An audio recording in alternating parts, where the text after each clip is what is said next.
Graça e paz, queridos irmãos. Nós hoje vamos estudar a segunda lição do nosso terceiro trimestre, né? O título da lição hoje é A Beleza do Culto Divino. O texto áureo diz o seguinte, em Levítico 9:23. Então entraram Moisés e Arão na tenda da congregação, depois saíram e abençoaram o povo, e a glória do Senhor apareceu a todo o povo. E a verdade prática diz: o verdadeiro culto divino não se impõe pelo ritualismo, nem por sua pompa, mas pelo quebrantamento de coração e pela integridade de espírito. A glória de Deus não pode faltar. Essa verdade prática aqui, ela já diz tudo, né? Como nós sabemos, estamos estudando nesse trimestre, terceiro trimestre, sobre o livro de Levítico. Esse livro importantíssimo para nós, porque quando nós entendemos, né, esse sistema de sacrifício levítico, aí nós entendemos, né, de uma maneira bem clara, o plano de salvação, que não é nada mais do que um sacrifício substituto, né, feito por Jesus Cristo na cruz do Calvário. Nós temos entendido a forma de como os levitas adoravam a Deus. Nós sabemos que para a gente assim trazer uma definição de culto é muito difícil, é complexo demais, né, a ideia de culto, mas nós sabemos que cultuar a Deus, né, envolve sinceridade de coração, envolve integridade, porque os rituais, eles são importantes, mas só o ritual para Deus não tem valor, né? Nós sabemos que dar uma definição de culto não é fácil, mas nós sabemos que cultuar a Deus, o culto divino, segundo o nosso escritor aqui, é um serviço amoroso, voluntário, exclusivo, que Deus requer de cada um das suas criaturas morais, tanto anjo como homens, né? Quando nós se reunimos para adorar a Deus, o que nós entendemos como um culto realmente que agrada a Deus é a sua resposta, né? O autor aqui, ele fala do culto informal, né? Aquele culto que é feito de qualquer maneira, em que as pessoas não estão ali cantando por cantar, a pregação da palavra não interessa, às vezes não há comunhão entre as pessoas que estão adorando a Deus ali, né? Então, às vezes, esse tipo de culto, que ele chama aqui de informal, profana e indecente, realmente tem acontecido muito, né? As pessoas vão para a igreja de qualquer maneira, e às vezes alguns vão até para passar tempo. Esse tipo de culto não agrada a Deus, né? Nós não podemos julgar A, B e C, mas a gente sabe que acontece às vezes a indiferença num culto de adoração a Deus, né? E por outro lado, também o ritualismo, aquele ritualismo ferrenho, né? Em que tem que ser assim, desse jeito. Não pode mudar ali. Se é 3 hinos, toda vez aqueles 3 hinos iguais, a mesma mensagem lida, não pode mudar. Antigamente era só aquele hino, nós abrimos esse culto, não podia cantar outro hino, né? Então, esses tipos de formalidade também, né? Esse ritualismo, tem que ser a mesma coisa, ler a mesma palavra, isso aí também mata, né, a alegria das pessoas.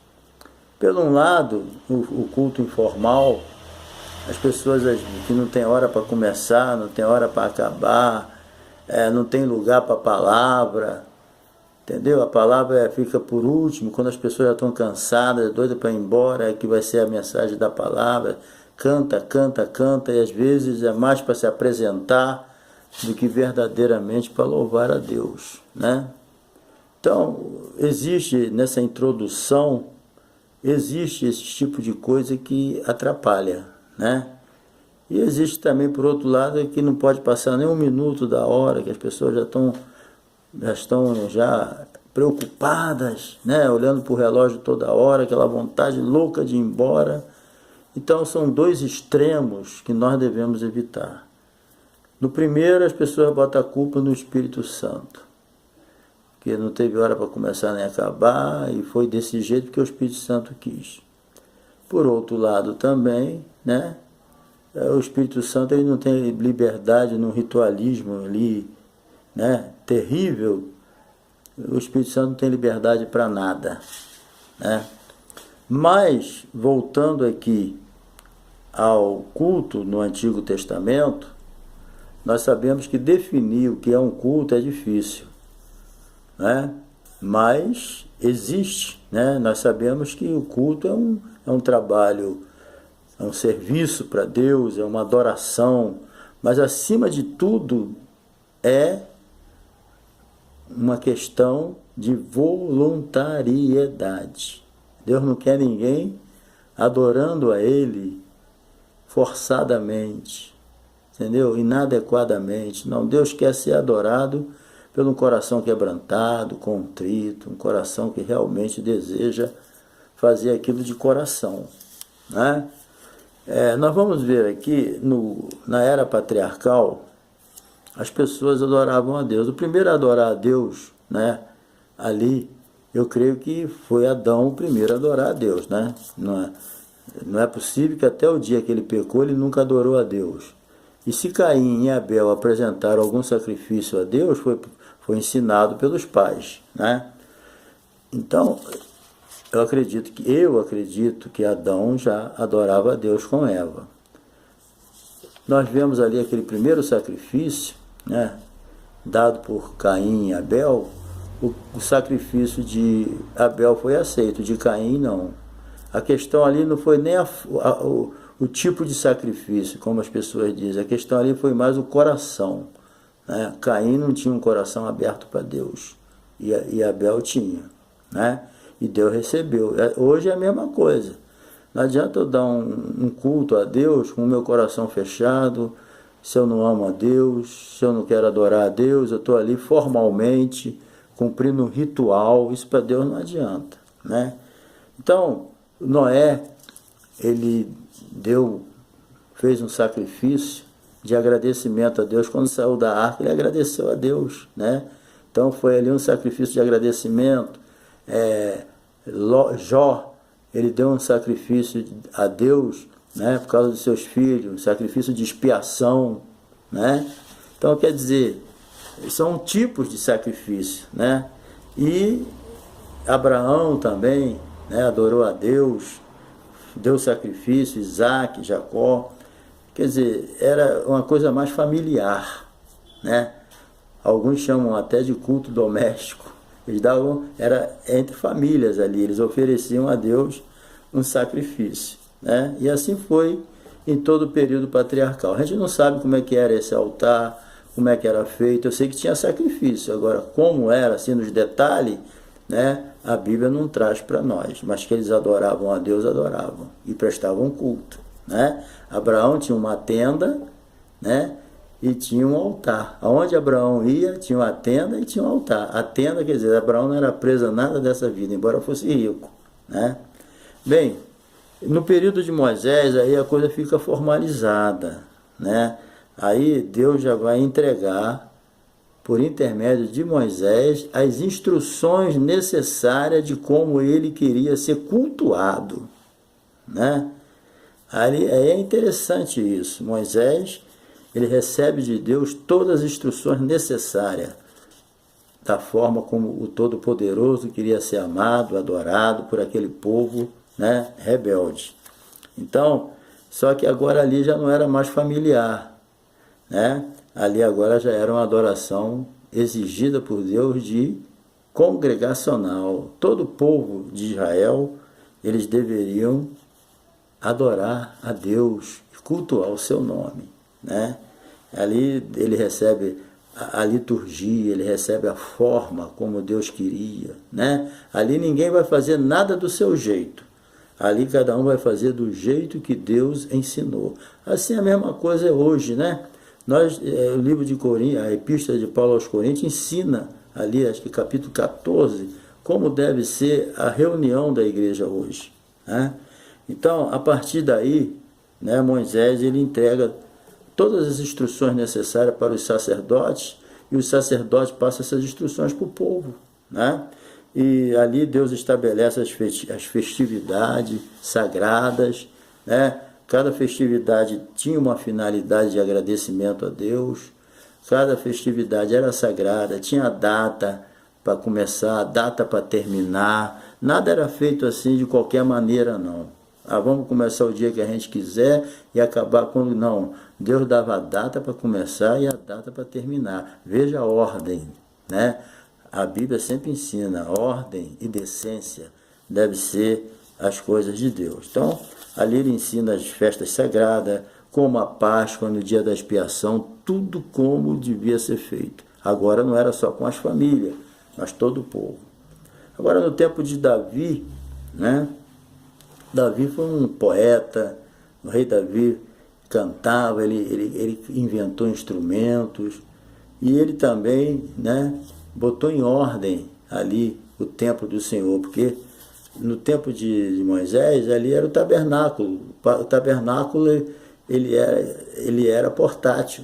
Deus habitava no tabernáculo, né, ali de forma simbólica, que o tabernáculo ali já representava o Senhor. O Senhor estava presente no tabernáculo, mas era portátil. Quando o povo andava, o tabernáculo andava também. Simbolicamente, Deus morava ali, né? Agora não, agora é no templo, né? Vai ser a vontade de Salomão fez um belo de um templo, né? Para Deus ser adorado. Mas Davi, ele já inventou instrumentos, ele, como rei de Israel, né? Veio a música, né? A música não era utilizada. Aliás, a música era utilizada assim, de forma espontânea, né? Aqui e ali, mas não era formalizada como a partir de Davi, né?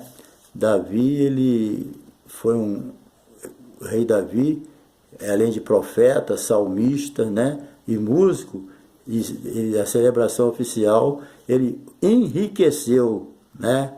Com instrumentos, com coral. Davi criou um coral muito lindo, né? Um coral maravilhoso ali.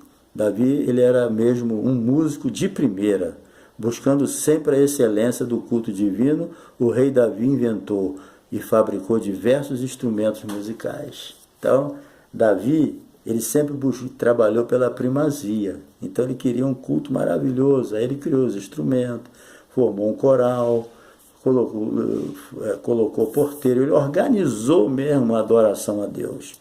E Salomão, né, quando ele construiu o templo, também ele dedicou-se ao enriquecimento litúrgico e musical da adoração divina, certo? Na inauguração do templo, né, ele foi consagrado a Deus, e Deus mostrando que aceitou, Deus respondeu com fogo, né? Foi uma benção, a glória de Deus se manifestou ali. E também, após o cativeiro babilônico, sabe-se que lá no cativeiro tinha homens de Deus, né? Ezequiel mesmo foi pregar lá, mas não acredita-se que tinha culto igual tinha em Judá, né? Mas quando eles vieram do cativeiro, eles novamente reavivaram o culto. Esdras, Neemias, né, Josué, eles reconstruíram o templo e reavivaram o culto, né? E inseriram a palavra.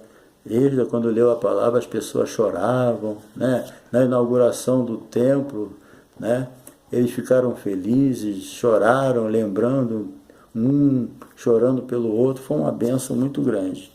Mas o cativeiro babilônico, os judeus voltaram a cultuar a Deus de forma congregacional. Lá no cativeiro tinha Daniel, homem de Deus, né, que cultuava a Deus, os 3 amigos de Daniel, tinha outros lá como Ezequiel, que foi pregar lá aos desviados lá. Então, quer dizer, sempre, nunca faltou, mas formalizado de novo, voltou a ser no pós-cativeiro. Agora nós vamos ver aqui os elementos do culto, né? Culto levítico. Primeiramente o sacrifício, né? O sacrifício sempre foi uma forma que Deus criou do povo se aproximar dele, certo? Sempre foi. Não tinha outra maneira de o povo ter comunhão com Deus, né? De dar o seu sacrifício de agradecimento, dar o seu sacrifício pela expiação do pecado, pela restituição. Não tinha outro jeito. Sempre era a forma de se aproximar, né, de Deus. Ninguém, preste só atenção, ninguém podia comparecer diante de Deus de mão vazia. Podia ser pobrinho do jeito que for, levava uma rolinha, levava um éfa de uma farinha, ou de qualquer coisa, mas ninguém tinha o direito de comparecer diante de Deus de mão vazia. Tinha que levar alguma coisa, né? E os animais, lógico, era a forma do povo se aproximar de Deus. Sem derramamento de sangue não tem remissão de pecado. E cântico também, né? Os músicos, eles louvavam a Deus, entoavam os cânticos de Davi, dos salmistas, né? Muitos hinos, e a música sempre fez parte do culto a Deus. O louvor. A Bíblia diz que Deus habita no louvor. Não tem como um culto sem louvor, né? A Bíblia não diz ide louvai, mas a Bíblia diz ide pregai. Mas para você adorar a Deus, para você servir a Deus, tanto individualmente como na congregação, nós temos que, com certeza, louvar a Deus. É muito bom louvar a Deus, né? E também oração. Não pode faltar. Israel sempre, né, procurava orar, né? Aquela oração de intercessão. A palavra de Deus começou a ser lida publicamente como parte do culto, e nesse período também os sacerdotes começaram a fazer a pregação também da palavra, né? Então tinha oração e leitura da palavra, entendeu?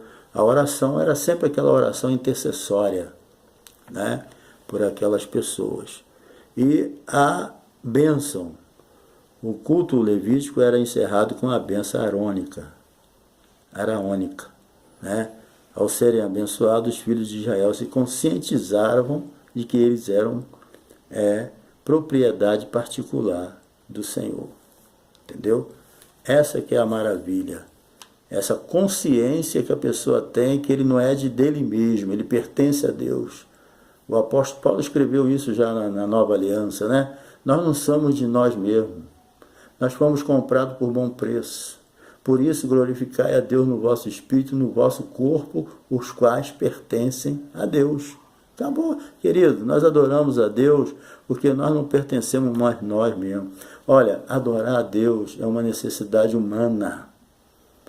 Quando o homem não adora a Deus, ele vai adorar outra coisa errada. Não adianta. Ele vai adorar o dinheiro, vai adorar um ídolo, ele vai inventar um santo, ele vai inventar qualquer coisa para adorar. Até um carro, uma pessoa, ele vai fazer alguma coisa. Porque o homem foi feito para adorar a Deus. E é uma necessidade. Não é que Deus carece da nossa adoração. Deus não precisa da nossa adoração. Deus, se tu adorar Ele ou não, Ele vai continuar sendo Deus. Entendeu? Deus é Deus. Agora, nós sim, é que ganhamos quando adoramos a Deus. Deus recompensa qualquer um que adora Ele. Porque a adoração é um meio que Deus criou para nos fazer feliz. Certo? E a adoração tinha que ser o quê? Com sacrifício de animais. Um sacrifício substituto E Jesus hoje é o nosso substituto. Jesus morreu na cruz do Calvário no nosso lugar, para que hoje, através dele, nós pudéssemos nos aproximar de Deus. Hoje eu não preciso matar um animal para me aproximar de Deus. Não, porque Jesus já morreu na cruz do Calvário. Ele disse, eu sou o caminho, a verdade e a vida. Ninguém vem ao Pai a não ser por mim. Só há um mediador entre Deus e os homens, Jesus Cristo, o homem. Somente Ele é o caminho que leva a Deus. Eu não preciso mais de animais, mas eu aprendo muito com esse sacrifício levítico, porque é um ritual que nos ensina que só podemos se aproximar de Deus através de Jesus Cristo. Nós vamos agora para o final. A finalidade do culto levítico. Primeiramente, a finalidade é adorar ao único e verdadeiro Deus. Só há um Deus e um mediador. Certo? Então, quando o povo de Israel adorava a Deus, o que acontecia?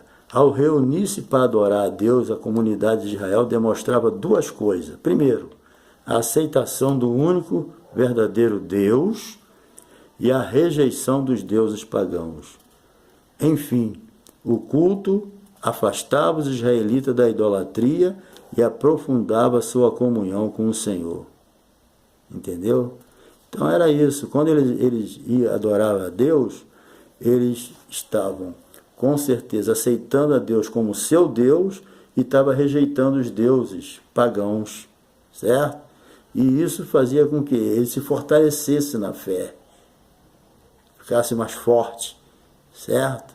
E com isso o que acontecia? A sua comunhão se aprofundava com Deus. Quando você está na igreja, com o povo de Deus, adorando a Deus, a sua comunhão com Deus cresce e você se fortalece na fé. Entendeu? Glória a Deus por isso, né? E segundo, reafirmar as alianças antigas, né?